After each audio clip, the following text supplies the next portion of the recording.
Hi, today we're going to talk about developing and maintaining a service culture.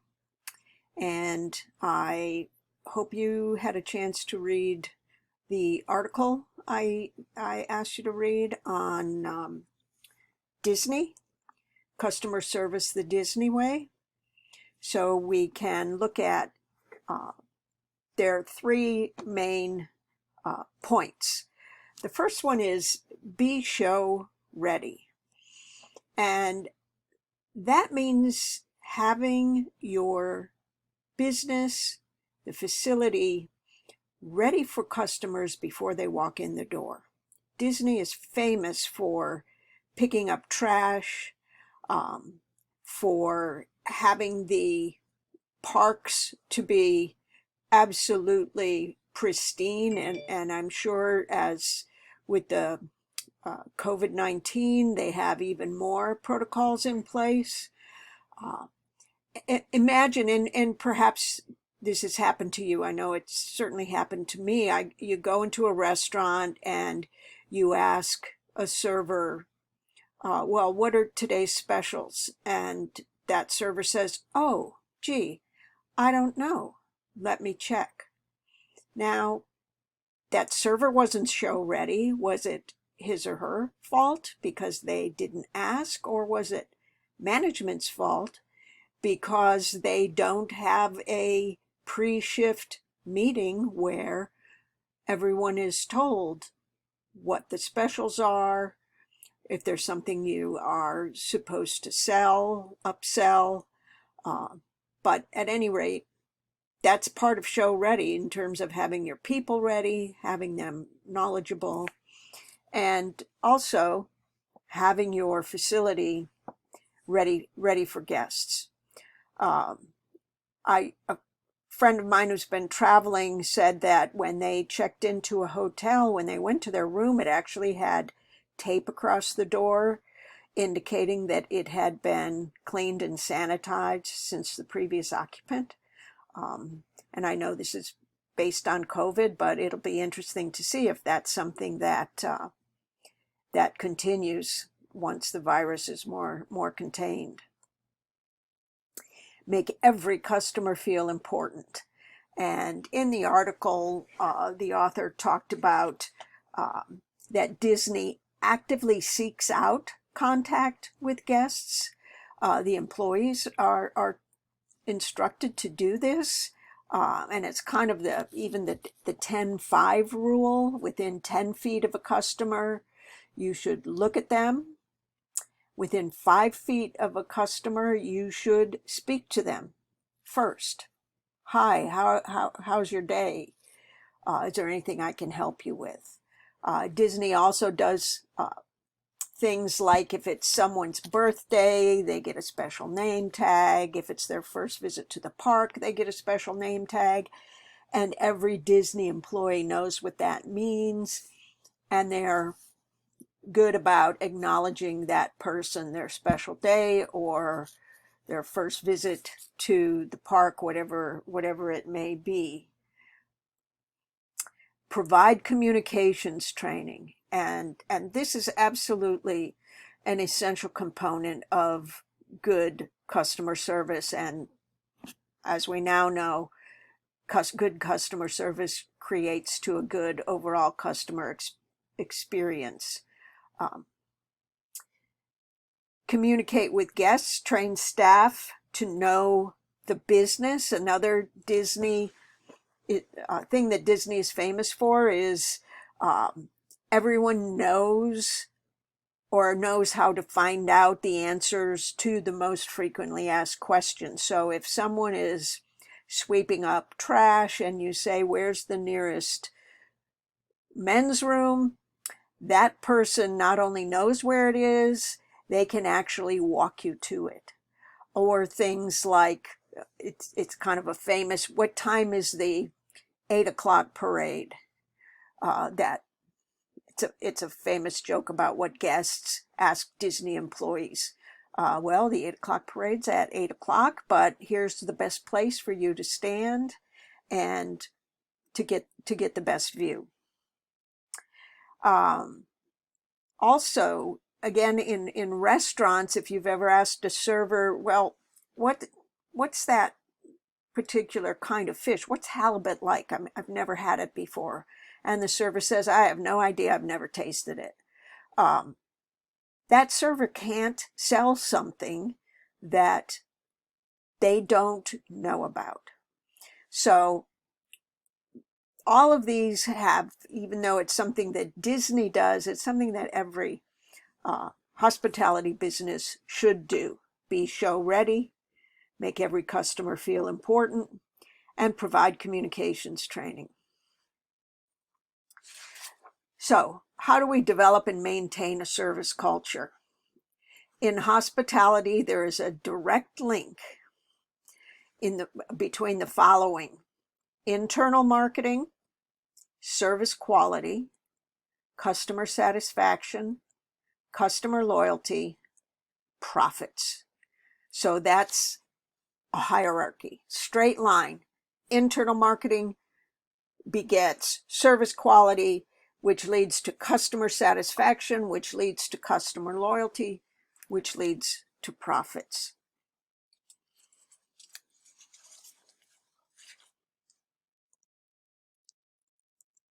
So, a little bit more detail. What is internal marketing? The objective is to enable employees to deliver satisfying products to guests. This is done through establishing a service culture, developing a marketing approach to human resources management, meaning you're actually actively recruiting the best people, and then explaining your service culture to them, making sure that employees know what you are telling your customers or your guests. That's part of that triangle. So if the company makes promises to guests, specific promises, for example, this is if you book your hotel this weekend, you get the bed and breakfast special. Breakfast is included in your stay. If the people who work in the hotel, especially the front desk people, the restaurant people, even housekeeping, aren't aware that this promise has been made, then how can they fulfill the promise? If somebody comes to the front desk to check and checks in and they say, oh, I booked the bed and breakfast package for this weekend, and the front desk agent says, we don't have a bed and breakfast package, and the guest is confused. Well, yeah, online. I went online and I booked it.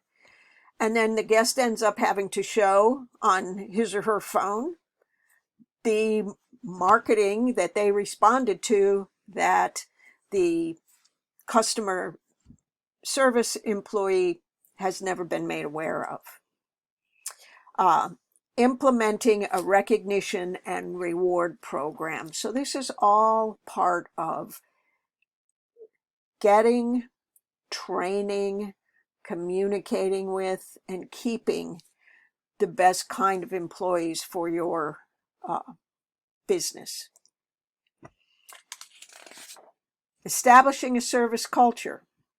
A service culture is a culture that supports customer service through policies, procedures, reward systems, and actions. The organizational culture must support servicing the customer or it will fail. So if management expects employees to have a positive attitude toward customers, management must have a positive attitude toward customers and employees. Remember Mr. Marriott's comment, if you take care of your employees, they will take care of your guests, and your business will take care of itself. So the organizational leaders must walk the walk and talk the talk. So if on one hand, employees are being told, engage with the customer, ask them some open-ended questions, not just yes or no questions. But then on the other hand, they're told your transaction times are just too long. You need to speed that up. Well, that employee is getting two different messages, and which one are you going to follow? Oh, I guess I better speed it up. So if I have to speed it up, I'm just going to check this person in, give them their key card, and off they go. Benchmark hospitality organizations spend time and money teaching a culture value system to employees. Ritz-Carlton, they definitely spend time and money making sure their employees understand the Ritz-Carlton culture of service. This empowers an employee to know what to do when a situation arises that wasn't covered in the handbook. So something happens that's out of the ordinary, and the employee is like, oh my gosh, I never was told what to do if this happens. But if they understand that providing the best customer experience is important to the company, then they feel able to make some decisions.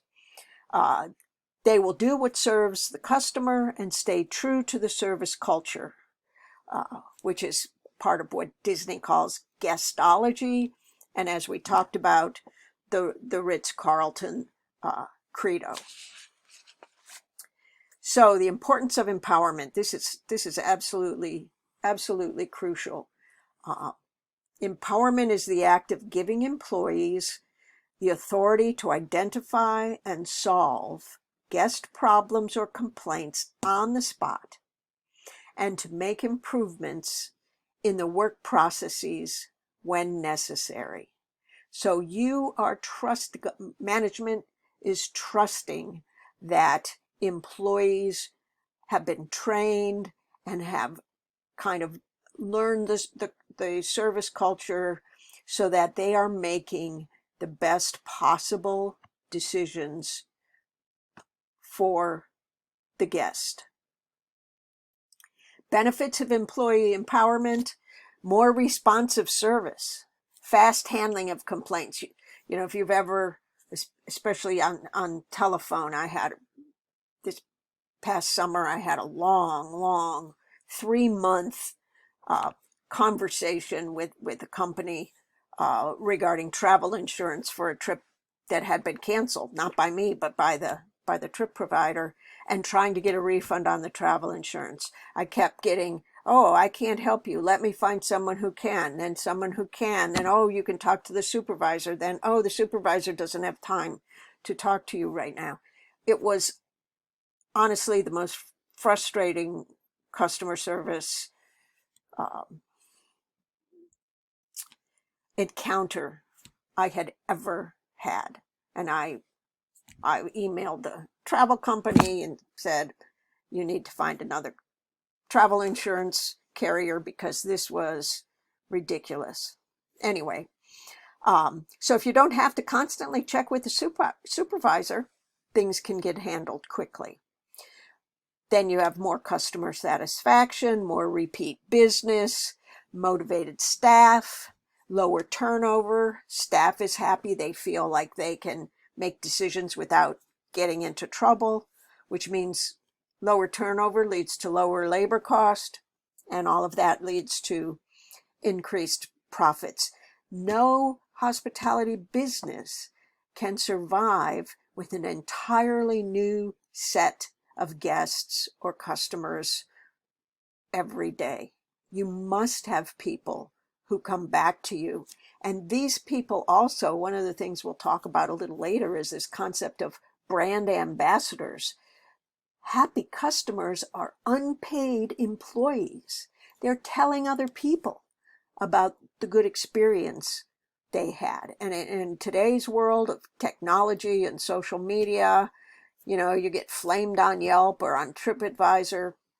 So you're losing customers you didn't even ever have a chance to get because a customer's problem was not handled properly.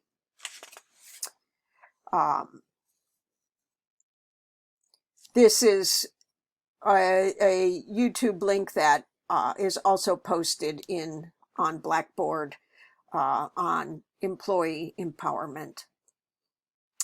And I will be asking you to go to the Disney Institute blog, and this particular one link leads you directly to an article about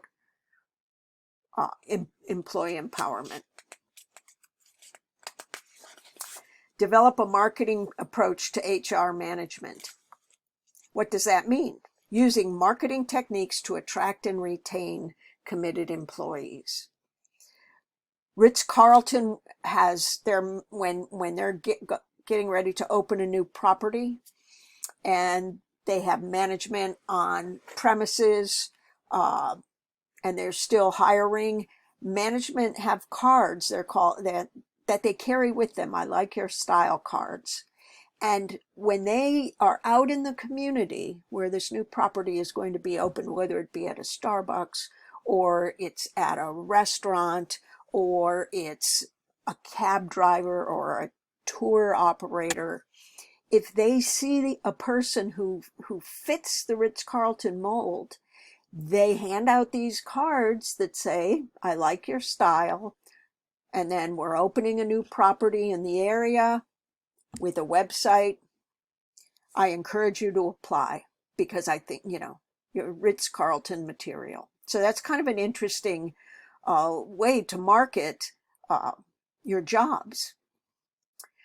The Four Seasons Hotel in Mumbai, they had 34,000 applicants for 450 jobs. That's one job per 75 applicants.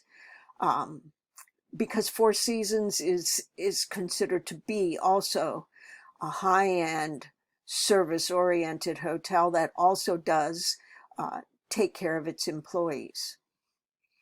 There is a direct link between training and customer service levels. The average business spends $1,000 per employee on training.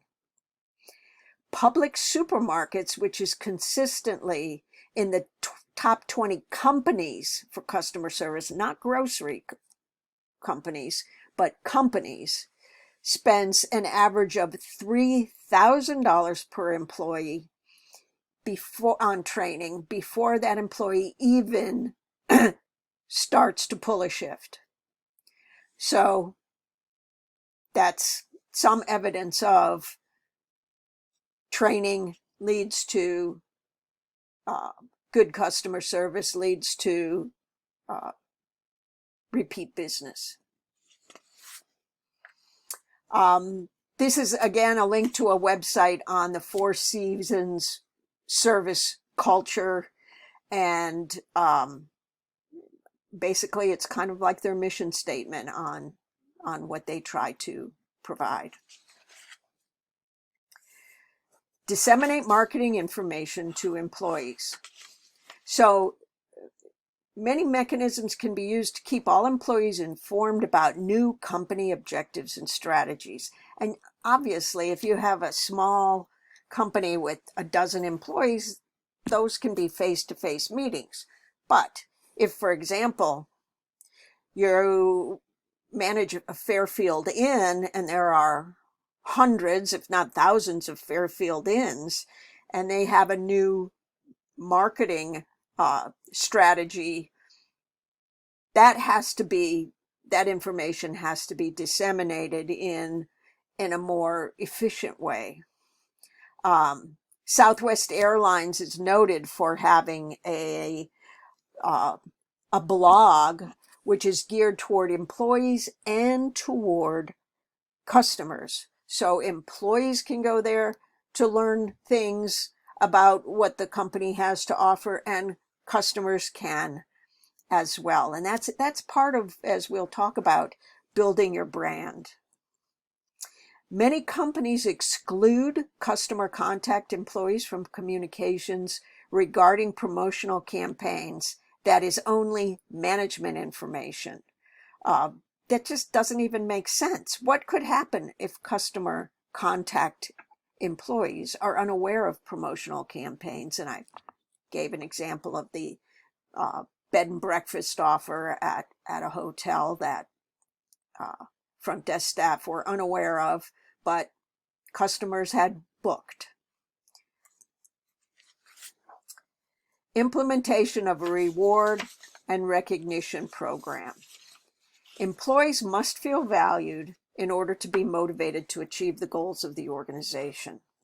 It takes more than money to engage employees. And rewards should be tailored to the individual employee or to a group of employees. For example, younger people skew to group activities where, oh, we've rented a boat and we're going to have a dinner cruise. Bring your significant other. That, 20 somethings, 30 somethings, millennials or Gen Zs enjoy that kind of an activity, whereas someone like me who's a baby boomer, I might prefer a different kind of reward. I might say, I don't want to spend any more time with these people that I work with. People with children might prefer a paid day off. And then here's a couple of links to what happens when employees feel unappreciated. And then another link to Ritz-Carlton service lessons. So I urge you to look at these links, and they all will reinforce the concept of treating employees well, which leads to treating guests well, the concepts of empowerment, and what the best companies do. So thank you for your attention, and I will see you again soon.